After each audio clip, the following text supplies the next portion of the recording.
అదే ట్రంప్ పరిపాలన కాదట, ఇది దీని పేరు ప్రజల పరిపాలన.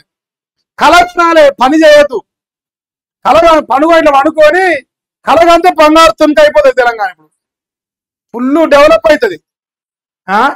బుద్ధి జ్ఞానం లేకుండా కేసీఆర్ పరిపాలన గురించి మాట్లాడే నైతిక హక్కు కానీ నైతిక విలువలు కానీ ఈ తెలంగాణ రాష్ట్రం ఒకటి లేవంటే అది రేవంత్ రెడ్డి ఒకరికే.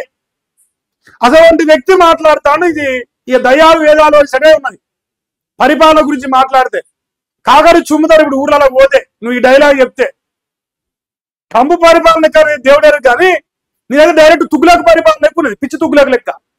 ఓ పిచ్చి తుగ్గులకు కూడా పుసుకున్న ముఖ్యమంత్రి అయితే ఏం బీక్తుండే ఇప్పుడు నీ ద్వారా చూస్తావు తెలంగాణలో.